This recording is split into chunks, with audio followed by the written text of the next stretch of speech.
Վարչապետ Նիկոլ Փաշինյանի գլխավորությամբ տեղի ունեցել խորհրդակցություն, որի ընթացքում քննարկվել է կրթության մինչև 2030 թվականի զարգացման պետական ծրագրի և գործողությունների պլանի կատարման ընթացքը։ Կրթության, գիտության, մշակույթի և սպորտի նախարար Ժաննա Անդրեասյանը նախ ներկայացրել է այն 3 հիմնական առաջնահերթությունները, որոնց ուղղությամբ իրականացվել են աշխատանքները։ Ըստ այդմ, այդ առաջնահերթություններն են կրթության հասանելիությունը, ենթակառուցվածքների զարգացման և բովանդակության բարելավման շեշտադրմամբ, կրթության արդյունավետության բարձրացումը, կրթական ծառայությունների և արտադրանքի միջազգայնացումը։ Նախարարի ներկայացմամբ թվային տվյալներով խոսքը 101 միջոցառման մասին է։ Զեկուցվել է, որ նախադպրոցական կրթության հասանելիության շրջանակում նախադպրոցական ծառայություններ չունեցող բնակավայրերի թիվը 229-ից կրճատվել է 162-ի, մսուր մանկապարտեզների հասանելիության ապահովման շրջանակում նախատեսվում է 25-ից 26 թվականներին 0-ից 2 տարեկան 195 երեխաների համար նախադպրոցական կրթության կազմակերպման պիլոտային ծրագրի 10 հաստատությունում բարելավել 3-ից 5 տարեկան երեխաների ընդգրկվածությունը նախադպրոցական հաստատություններում հասնելով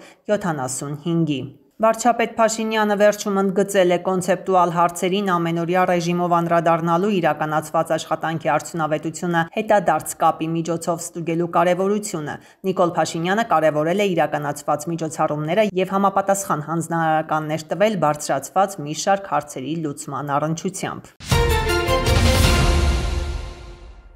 Հայաստանի Հանրապետության նախագահ Վահագն Խաչատուրյանն ընդունել է Չեռնոգորիայի արտաքին և եվրոպական գործերով փոխվարչապետ Ֆիլիպ Իվանովիչին։ Ողջունելով հյուրին, նախագահ Խաչատուրյանը կարևորել է բարձրաստիճան փոխայցելություններն ու հանդիպումները, դրանք դիտարկելով որպես երկու երկրների միջև հարաբերությունների զարգացման և քաղաքական օրակարգի ձևավորման առանցքային գործոն։ Նա ընդգծել է, որ համագործակցության շրջանակների ընդլայնման համար անհրաժեշտ է ակտիվացնել համատեղ ջանքերը, փոխադարձ հետաքրքրություն ներկայացնող բոլոր ոլորտներում առկա ներուժը առավել արդյունավետ իրացնելու նպատակով։ Վստահ եմ, որ ձեր այցելության ընթացքում նախանշել եք այն հիմնական ուղղություններն ու հնարավորությունները, որոնք կնպաստեն մեր երկու երկրների հարաբերությունների առավել զարգացմանը, նշել է նախագահ Խաչատուրյանը։ Ֆիլիպ Իվանովիչն էլ շնորհակալություն է հայտնել ջերմ ընդունելության համար, ընդգծելով Հայաստանի և Չեռնոգորիայի միջև ձևավորված բարեկամական կապերը։ Մեզ համար մեծ պատիվ է այցելել Երևան և հանդիպել ձեզ հետ։ Անկասկած, ինչպես նշեցիք, իմ այցի հիմնական նպատակն է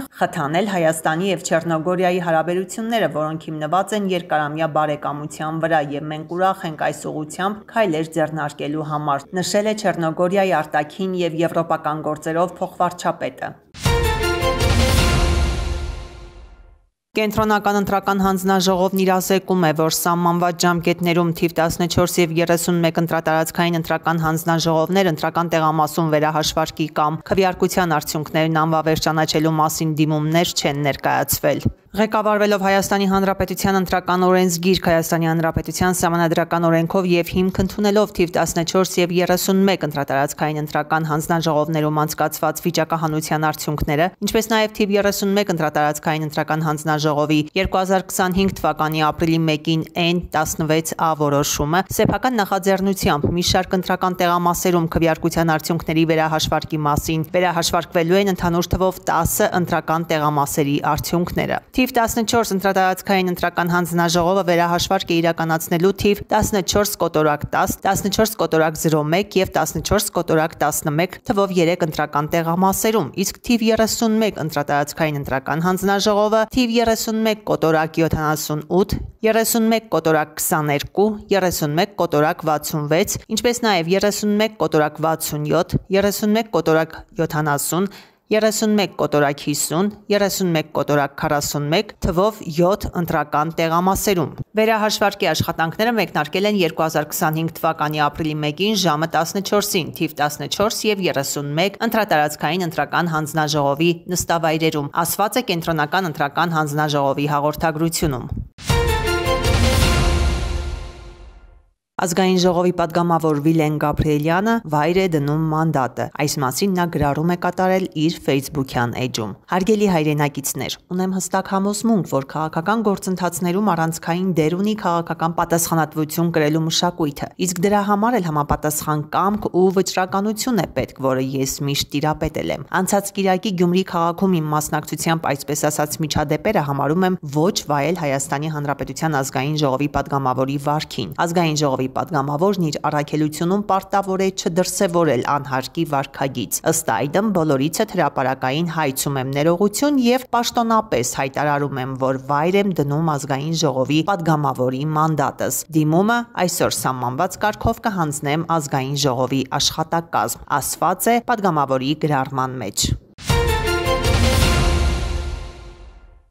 Գյումրու ավագանու արտահերթ ընտրությունների ընթացքում կատարված ընտրախախտումների հիմքով քննչական կոմիտեում նախաձեռնվել է 10 քրեական վարույթ, հատկանիշները տարատեսակ են՝ քվեարկության գաղտնիության խախտում, ընտրական իրավունքի իրականացման, ընտրական հանձնաժողովների աշխատանքներին կամ ընտրությանը մասնակցող անձանց իրավունքների կամ պարտականությունների իրականացման խոչընդոտում, ընտրական գործընթացի պատշաճ կազմակերպման համար անհրաժեշտ առարկաների հափշտակում, ինչպես նաև ատելություն, խտրականություն, անհանդուրժողականություն կամ թշնամանք հրահրելուն կամ քարոզելուն ուղղված հրապարակային խոսքի տարածում ու խուլիգանություն։ Խախտումներ են հայտնաբերել նաև անկախ դիտորդ առաքելության ներկայացուցիչները։ Ընդհանուր արձանագրվել է 61 խախտում 41 տեղամասերից, դրանցից ընդհանրակարգային խախտումները 16-ն էին, որից 10 Գյումրի 6 Փարաքյար,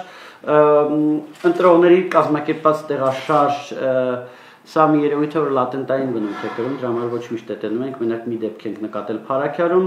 ընտրողների ուղղորդման 7 դեպք, որից 5 Գյումրիում, 2-ը Փարաքյարում, վիճաբանություն տեսել ենք 4 դեպքում, 2 Փարաքյար, 2 Գյումրի, բաց քվեարկություն կամ քվեարկության գաղտնիության խախտման 5 դեպք, որից 3-ը Գյումրի, 2-ը Փարաքյար, դիտորդի իրավունքների խախտման, ուրեմն 3 դեպք ենք տեսել, գտնվելու իրավունք չունեցող անձի կողմից տեղամասում ներկայության 12 դեպք,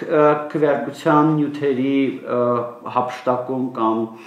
վնասման 3 դեպք, 3-ն էլ Գյումրիում եւ իրավասու մարմինների անգործության 3 դեպք։ Գյումրիում ընտրակաշառքի դեպքով ձերբակալություն է եղել, այս տեղեկությունը հաստատել է նաև հակակոռուպցիոն կոմիտեն։ Մեր քաղաքը դաշինքի ավագանու անդամի թեկնածուն եւ մի շարք այլ անձինք ձերբակալվել են հանցանք կատարելու անմիջականորեն ծագած կասկածի հիմքով։ Դանիել Իոաննիսյանը պնդում է, որ այս դեպքով մանրամասների չի տիրապետում, տարբեր տեղեկություններ են ստացել կաշառք տալու դեպքի, վայրի, չափի մասին, բայց քանի որ հավաստիության մասով լիարժեք վստահ չեն բարձրաձայնում։ Եվ այստեղ մասնակցություն ունեցել շատ հետաքրքիր ես ձեզ ասեմ, եթե այդ ինֆորմացիա, բայց նորից, քանի որ վստահ չեմ ասի, եթե այդ ինֆորմացիաները ճիշտ են, շատ հետաքրքիր դերակատարներ ու շատ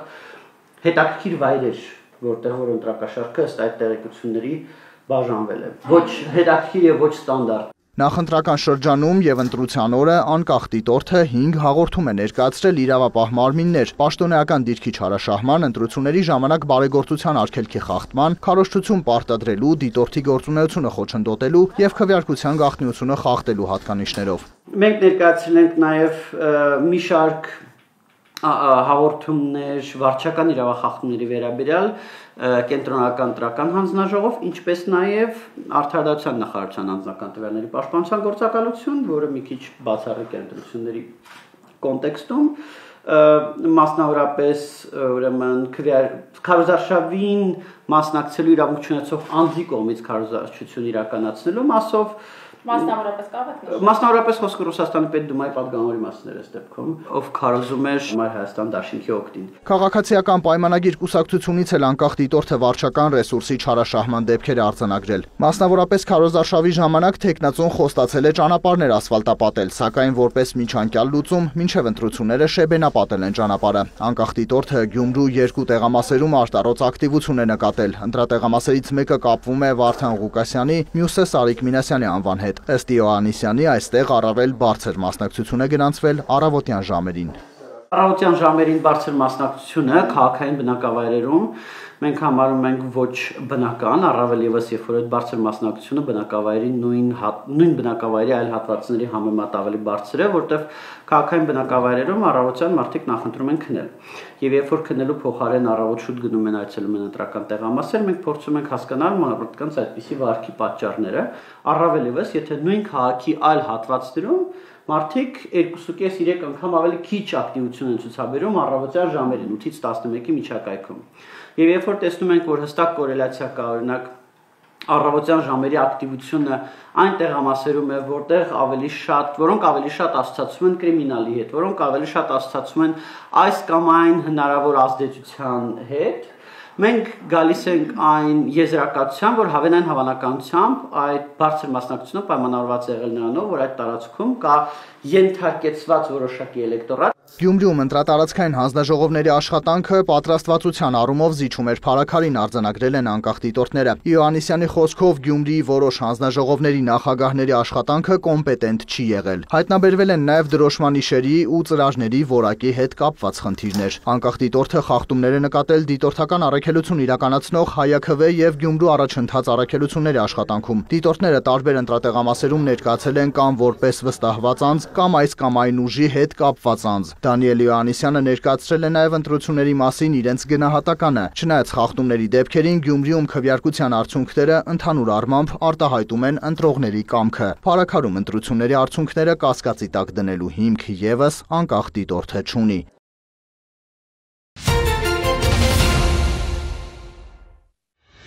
Արմանը ժամկետային ծառայության էր զորակոչվել Շիրակի մարզի Մեղրաշատ գյուղից։ Արդեն ժամկետային ծառայության ընթացքում էր հասկացել, որ դեռ երկար շարունակելու է համազգեստ գրել։ Ինքը մեր միակ զավակն էր, հայրը նամանավանդ միշտ թեմ է եղել, որ ինքը զինվորական դառնար, ու միշտ ծիծաղելով նախ Գյումրվա հումոր շատ ուներ, ասում էր,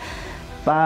դու խելոք մնա, ես գեներալ կդառնամ, հետո կամաճես, որ ինձ չես թողել զինվոր դառնալու»։ Պատվոգրերն ու շնորհակալագրերն էլ իրենց հերթին են վկայում։ Արմանն արժանապատվորեն ավարտել էր պարտադիր ժամկետային ծառայությունն ու վերադարձել հայրենի գյուղ, ընդունվել Շիրակի պետական համալսարանի ռազմագիտության ֆակուլտետ։ Զուգահեռ անցել էր պայմանագրային ծառայության հայկական բանակի ստորաբաժանումներից մեկում։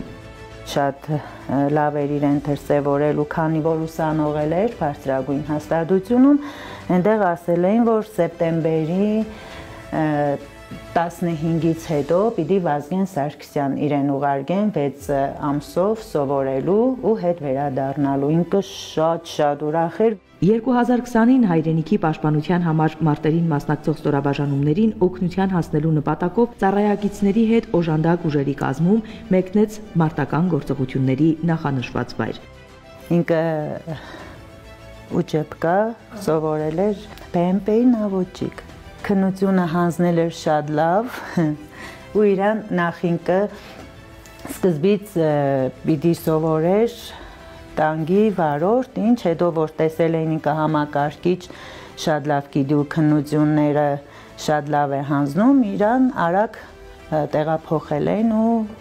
ինքը BMP-ի նավոճիկն էր։ Հոկտեմբերի 19-ին հերթական առաջադրանքի կատարման ընթացքում Արմանը զոհվեց։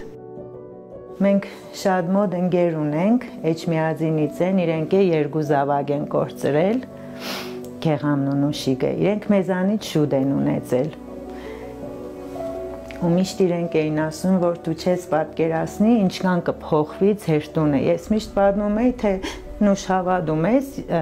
մենք տանը ոչ մի բան չունենք խոսալու։ Ես դպրոցից տուն եմ գալիս, վերջ, էդ է իմ մեր առօրյան։ Հարց չունենք իրար տալու, չգիտեմ,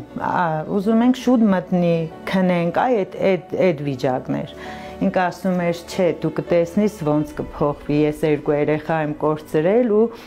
ուրիշ աչքերով եմ նայում ու ճիշտ էր ասում, շատ բան փոխեց, շատ այս փոքրիկ կարծես լույսի շող լինի էլի մեր տան մեջ։ Արմանը ընտանիքի միակ զավակն էր, մանուկյանների հարկի տակ ամեն անկյունում կուչ եկած ծանր լռությունը հետզհետե էլ ավելի ճնշող էր դառնում։ Գիտեին, որ ապրելու տենչը կարթնանա միայն Արմանի վերածնունդով, ու 4 տարիների համառ պայքարի արդյունքում լույս աշխարհ եկավ կրտսեր Արմանը։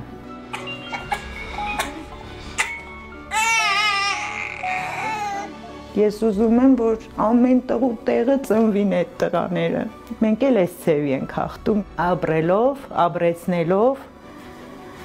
կյանք տալով նորից նոր Արմանին, նոր Մխիտարներին, նոր Նարեկներին, նոր Սամվելներին, բոլորին։ Կորուստը հաղթահարելու լավագույն ընտրությունը վերագտնումի ճանապարհով անցնելն է, 4 տարիների համառ պայքարի ճանապարհին, որքան փորձություններ են հաղթահարել, քանի անգամ են ստիպված եղել նախ իրենց հաղթել։ Իսկ մեծ հաղթանակը եւս մեկ անգամ շարունակվելու պարգևն էր, այս անգամ արդեն կրտսեր Արմանով։ որ նաև նրանով շարունակվի վար մնալ հայի տան ճրագը։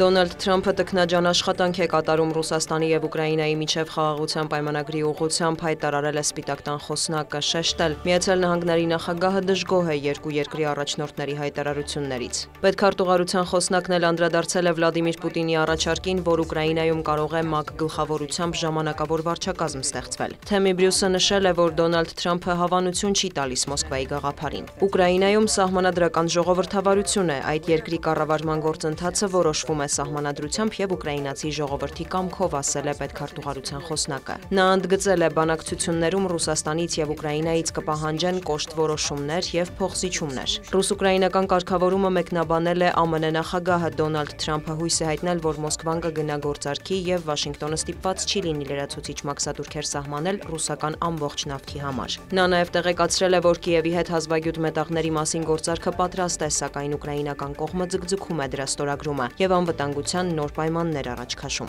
Թրամփը հավելել է, որ այդ գործարքի շրջանակում ՆԱՏՕ-ին Ուկրաինայի անդամակցության հարցը չի դիտարկվում։ Հրադադարի գործարքի մասին քննարկումների ֆոնին ուկրաինական ԶԼՄ-ները գրում են, որ այսօր 2025 թվականի ընթացքում առաջին անգամ ռուսական ուժերը զանգվածային հարվածներ չեն հասցրել Ուկրաինայի տարածքին։ Այնուհանդերձ մի շարք բնակավայրերում պայթյուններ են լսվել, Սումիում 1 մարդ է տուժել։ Իրանի գերագույն առաջնորդի խորհրդական Ալի Լարիջանին հայտարարել է, եթե Միացյալ Նահանգները կամ Իսրայելը ռմբակոծեն Իրանը, Թեհրանը ստիպված կլինի շարժվել միջուկային զենքի ստեղծման ուղղությամբ։ Նրա խոսքով միջուկային գործարքից հրաժարվել է հենց ամերիկյան կողմը։ Պաշտոնյան նշել է նաև, որ Իրանի դեմ ռազմական գործողություններն անհետևանք չեն մնա։ Լարիջանին հայտնել է, որ այժմ Վաշինգտոնի հետ անուղղակի բանակցություններ են ընթանում կողմերի պահանջները եւ հնարավոր զիջումները հասկանալու համար։ Ավելի վաղ Վաշինգտոնը նախազգուշացրել էր, որ Միացյալ Նահանգների վարչակազմը քայլեր կձեռնարկի, եթե Իրանը հրաժարվի միջուկային ծրագրի շուրջ բանակցություններից։ Պետքարտուղարությունից եւս մեկ անգամ շեշտել են, Իրանը երբեք չպետք է միջուկային զենք ունենա։ Իսրայելական ուժերը շարունակում են հարվածները Բեյրութին, մասնավորապես մայրաքաղաքի հարավային արվարձաններին։ ԶԼՄ-ների տվյալով հզոր պայթյուններ են լսվել, ըստ Ցահալի թիրախում են եղել Հեզբոլահի օբյեկտները։ Լիբանանի առողջապահության նախարարությունը հայտնել է, որ իսրայելական ավիահարվածի հետևանքով կան զոհեր եւ վիրավորներ։ Իսրայելի ռազմաօդային ուժերը մարտի 28-ից վերսկսել են Լիբանանին հարվածները։ Բենյամին Նեթանյահուն հայտարարել է, որ դա պատասխանն է Լիբանանից Իսրայելի տարածքի թիրախավորմանը։ Լարված է նաև Գազայի հատվածում։ Համասը հայտարարել է, որ Ցահալն ակտիվացրել է ավիահարվածները եւ ցեղասպան գործունեություն է ծավալում։ Հաղորդվում է վերջին ժամերին հարյուրավոր զոհերի եւ վիրավորների մասին։ Գազայի հատվածում հրադադարը հերթական անգամ խախտվել է մարտի 18-ին։ Իսրայելի վարչապետը մեղադրում է Համասին պատանդներին չվերադարձնելու եւ հրադադարի գործարքը խախտելու համար։ Պաղեստինյան շարժումը հերքում է բոլոր մեղադրանքները պնդելով, Իսրայելն է հրաժարվում կառուցողական բանակցություններից։ Միացյալ Նահանգների նախագահը հայտարարել է, որ հարձակումները եմենյան հութիների ուղղությամբ կշարունակվեն, քանի դեռ նրանք վտանգ են ներկայացնում միջազգային նավագնացության համար։ Դոնալդ Թրամփը նշել է, որ ամերիկյան զինված ուժերն ամեն օր ուժգին հարվածներ են հասցնում Եմենում Անսարալահ շարժման թիրախներին։ Սպիտակ տան ղեկավարը հավելել է, եթե հութիները դադար են կրակել ամերիկյան նավերի ուղղությամբ, Միացյալ Նահանգներն ի պատասխան կդադարեցնի կրակը։ Թրամփը նաև սպառնացել է Իրանին, որը նրա համոզմամբ Անսարալահ շարժման հովանավորն է։ Վերջին ժամերին հայտնի է դարձել, որ ամերիկյան ավիացիան հարվածներ է հասցրել Եմենի մայրաքաղաք Սանայի օդանավակայանին, որը գտնվում է հութիների վերահսկողության ներքո, եւ այլ բնակավայրերում գտնվող օբյեկտների։ Հիշեցնենք, Վաշինգտոնը մեղադրում է հութիներին Կարմիր ծովում ամերիկյան, իսրայելական եւ այլ երկրների նավերը, ինքնաթիռները հրթիռակոծելու եւ ամբողջ աշխարհի տնտեսությանը միլիարդավոր դոլարների վնաս հասցնելու համար։ Հութիներն էլ նախազգուշացնում են, կանգ չեն առնի, քանի դեռ Իսրայելը ռազմական գործողություններ է իրականացնում Գազայի հատվածում եւ սպանում պաղեստինցիներին։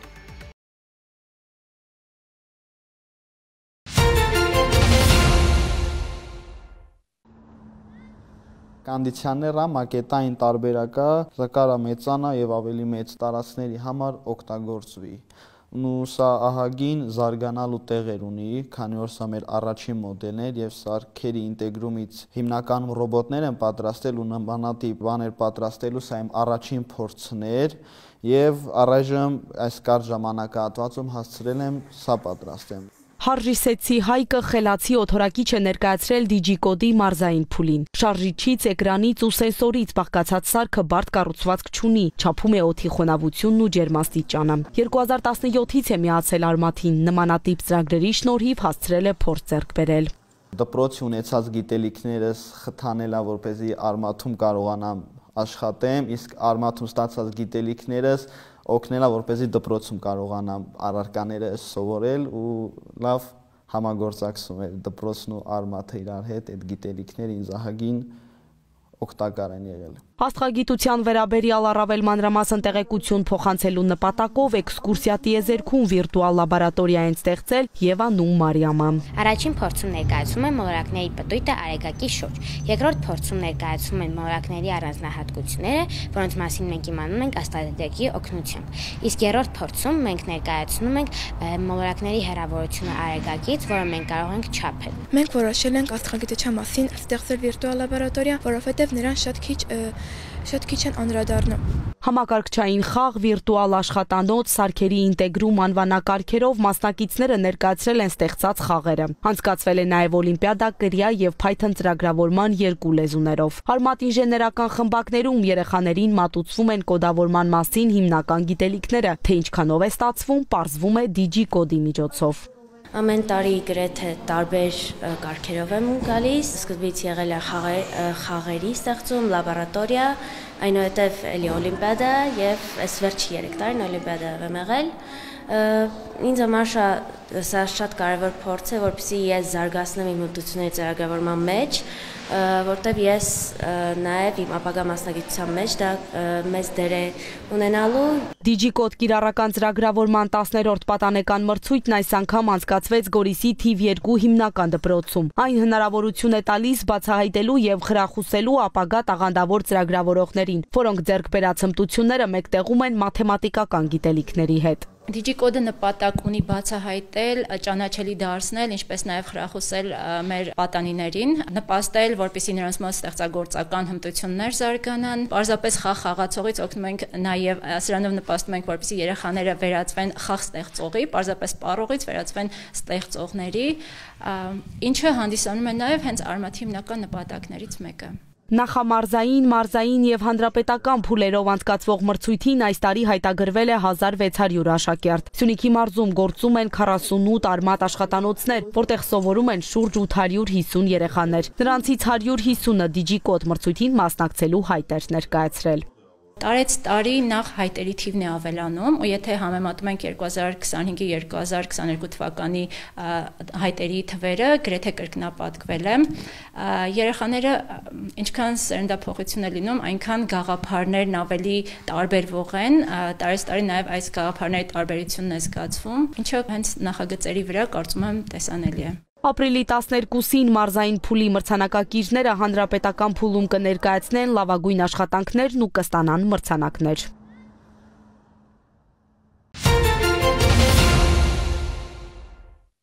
Մարտի 31-ին ներքին գործերի նախարար Արփինե Սարգսյանի նախագահությամբ տեղի ունեցել Հայաստանի Հանրապետությունում կենսաչափական անձնագրերի եւ նույնականացման քարտերի տրամադրման ենթակառուցվածքի պետություն մասնավոր գործընկերություն ծրագրի շրջանակում ընտրության փուլի եզրափակիչ նիստը։ Ամփոփվել են որակավորված եւ առաջարկի հարցման փուլ անցած 2 հայտատուների ներկայացրած առաջարկների ամբողջական գնահատման արդյունքները տեխնիկական եւ ֆինանսական մասերի համադրմամբ։ Ըստ ստացված արդյունքների Այդեմիա կոնսորցիումն ընդհանուր հաշվարկով հավաքել է 94.97 միավոր, իսկ Օջենթիկ կոնսորցիումը 79.24 միավոր։ Միջգերատեսչական գնահատող հանձնաժողովի անդամները կողմ են քվեարկել Այդեմիա կոնսորցիումին հաղթող ճանաչելու վերաբերյալ որոշմանը։ Ըստ նախատեսված ժամանակացույցի 2026 թվականի երկրորդ կիսամյակում Հայաստանում կմեկնարկի կենսաչափական անձնագրերի եւ նույնականացման քարտերի արտադրությունը։ Կենսաչափական փաստաթղթերի թողարկման նոր ենթակառուցվածքը, այդ թվում շենքային պայմանների ստանդարտացումը, գրասենյակների հիմնումը, սերվերային տնտեսությունը, տպագրական սարքավորումները, ծրագրային լուծումներն ու տեխնիկական վերազինումը հաղթող հայտատուի կողմից կիրականացվի առաջիկա 1 տարվա ընթացքում։ Հաջորդիվ հաղթող ընկերությանը կառաջարկվի պայմանագիրը ստորագրելու կարգը եւ պայմանները։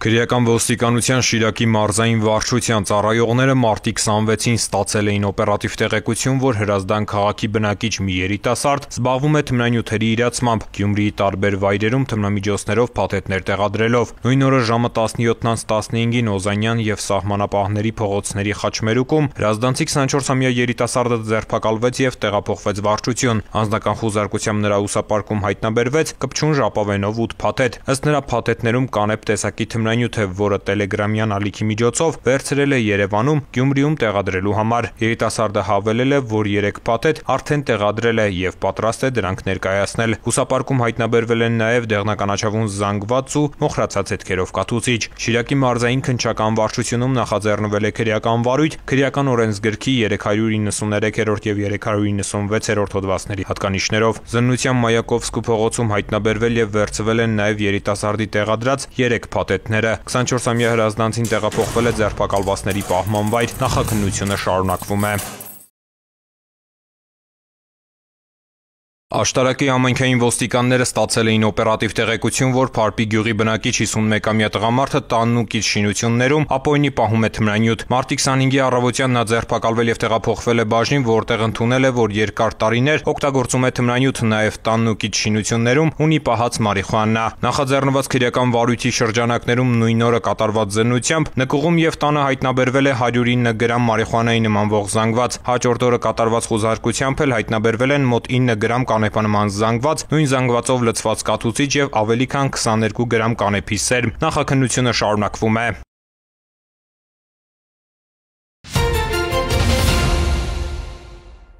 Երևան City-ի միանգամից 3 մասնաճյուղ է բացվել Գյումրիում։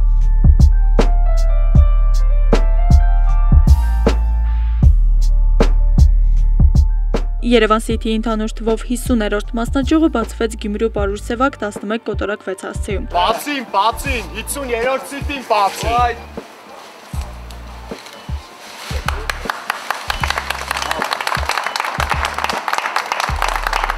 Շուրջ 300 աշխատակիցներ ունի Գյումրիում Երևան City-ն։ Նպատակներ կան նաև ընդլայնվել Շիրակի մարզի այլ համայնքներում, նշում է Երևան City ՍՊԸ գործադիր տնօրեն Վարդան Ֆարմանյանը։ Այս բային այս 3-ն է, դե մեկ հատ էլ ունենք 4, բայց ինձ թվում է կզարգացնենք Շիրակի մարզում, ասենք Արթիկ քաղաքում եւ այլն, ոչ միայն այստեղ։ Փորձում ենք ամեն ինչ անել, որպեսզի գյումրեցիների համար լավ սպասարկում ունենանք եւ լավ ծառայություններ մատուցենք։ Ստեղծել ենք այս բանի մոտ 300 աշխատատեղ, էլի թափուր տեղեր ունենք։ Երկհարկանի խանութ սրահում հասանելի են սննդի ու տնտեսական ապրանքների ամենամեծ տեսականին գնային ճկուն քաղաքականությամբ։ Բնակիչների կողմից կան ոգևորություն, որ ավելի լավ, ավելի հարմար իրանց համար թե շարժը, թե դասավորվածությունը, թե ամեն ինչը խանութի հաճախորդին հարմար է։ Հաջորդ մասնաճյուղը Մուսալյան 76 կոտորակ 2 հասցեում է, որը Գյումրի այցելող հյուրերի ու հարակից բնակավայրերի բնակիչների համար ամենամոտն է։ Միջազգային չափանիշներին համապատասխան տաղավարներով կաղավորված, հարմարավետ, լուսավոր, միշտ լայն եւ թարմ ապրանքատեսականով մասնաճյուղերը արդեն իսկ հասանելի են բոլոր գյումրեցիների համար։ Աշխատակիցները նախքան աշխատանքի անցնելը բնականաբար անցել են փորձաշրջան, տրեյնինգներ, վերապատրաստումները եղել է եւ գանձապաների առանձին մասնագիտական մասով եւ հիգիենա սպասարկում, գրեթե բոլոր տրեյնինգները, ինչ որ նախատեսված է սպասարկման ոլորտի համար, մեր բոլոր աշխատակիցները դա անցել են։ Սպասարկումը շատ նորմալ, հաճելի, բարեհամբույր աշխատողները։ Շատ հաճելի սպասարկում է, նորմալ գներ։ Երևան City-ն հոգում է հաճախորդների ամենօրյա խնդիրները, նորաբաց 3-րդ սրահը Գյումրու հաղթանակի 56 հասցեում է։ Միջազգային չափանիշներին համապատասխան խանութների ցանցը սրահների մեծությամբ, ապրանքատեսական ու ճիշտ ընտրությամբ ու որակյալ սպասարկումով առանձնանում է։ Մենք աշխատում ենք մեր հաճախորդներին մատուցել բարձր որակի ծառայություններ, խիստ հետևում ենք գնային քաղաքականությունը, տեսական ու բազմազանությանը, ունենք բազում տեսականներ, թե հայրենական արտադրության, թե ներկրված, ասենք, Ռուսաստանի Դաշնությունից, Եվրոպայից։ Համապատասխանում ենք միջազգային չափանիշներին սրաների չափերով, կաղավորվածությամբ, լուսավորվածությամբ, տեսական ու ճիշտ եւ գրագետ ընտրությամբ եւ ներկայացմամբ։ Ընդհանուր հաշվով 4 մասնաճյուղ ունի Երևան City-ն Գյումրիում, մեծ ու լուսավոր սրահներում բնակիչները կատարում են ամբողջական գնումներ, անմասն չմնալով Երևան City-ի զեղչերից ու նվերներից։ Աստղիկ Խաչատրյան, Խանովանիսյան, Հայկ Կապրելյան այսօր։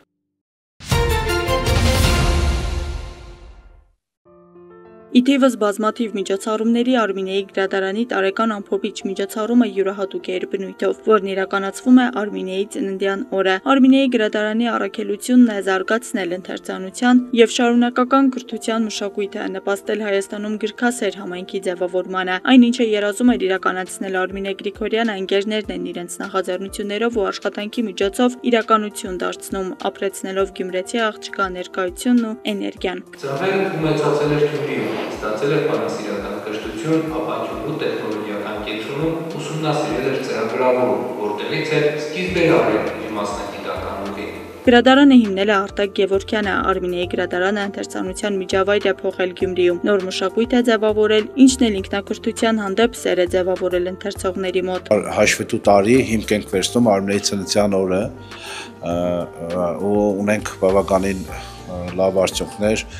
1050 արդեն օգտատեր ունենք, ովքեր ակտիվ օգտվում են մեր գրքերից, եւ ունենք 2550 արդեն ընթերցված գիրք։ Հատելով 1000 ընթերցողների սահմանը, Արմինեի գրադարանը իսկապես սահմանում է նոր նշաձող, դիրքավորվելով որպես ինքնակրթվելու եւ անընդհատ զարգանալու հարթակ։ Ավանդույթի համաձայն Արմինեի գրադարանը մշտապես խրախուսում է իր ընթերցողներին, հատկապես առաջին եռյակում հայտնված եւ ամենաշատ գրքեր կարդացած անձանց։ Պակաս կարևոր չէր նաեւ դեսպանների ներգրավումը գրադարանի ընթերցողների ընդլայնման գործում։ Դեսպանը ճանաչվում են ընթերցասերը, ով ակտիվ մասնակցում է միջոցառումներին, ակտիվ ընթերցանությամբ է զբաղվում, եւ ներգրավում է նոր ընթերցասերներ։ Երիտասարդներից շատերը ոչ միայն ակտիվ ընթերցողներ են, այլ նաև կամավորներ են դարձել, այդպիսով աջակցելով գրադարանի գործունեությանը։ Այստեղ գրականությունը շատ ընդլայնված է եւ հիմնականում խորասուզված է մասնագիտականի մեջ, իսկ մասնագիտական առումով այն շատ մատչելի է ընթերցողների համար։ Ընդհանուր գրքերը, տարածքը, որ կարող ես ազատ գալ, հանգիստ նստել, ընթերցել, դա հենց ոգեշնչում է գալ ու կարդալ։ Տարեկան ամփոփիչ միջոցառման ընթացքում տեղի ունեցավ պանելային քննարկում, ապագադ քոնն է, ինչ անել այսօր, որ հաջողես վաղը թեմայով։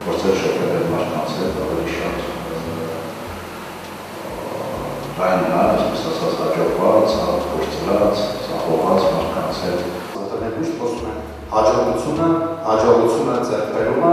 այսինքն արդյունքը, բայց process-ի մասին մոռանում են։ Ինչպես են հաջողում, ծախողելով, բոլորը ոչ է որ ստացվում է հեշտությամբ հաջողել։ Կյանքում միակ բանը, որ նստած հաջողության հասնել, դա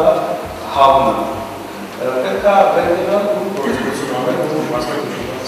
Բիզնես, անձի զարգացում, կենսագրական, այժմ արդեն նաև դետեկտիվ ու մանկապատանեկան գրականության այս անկյունը Արմինեի գրադարանը Գյումրու տեղեկատվական տեխնոլոգիաների կենտրոնում է։ Արմինեի գրադարանը նաև համագործակցում է նույն կառույցում գործող լեզուների տան հետ, այդպիսով խթանելով նաև անգլերեն գրականությունը։ Առաջիկա նպատակներից է ընթերցողների թիվը հասցնել 3000-ի եւ իրականացնել 12 միջոցառումներ։ Աստղիկ Խաչատրյան, Խանովանիսյան, Հայկ Կապրելյան այսօր։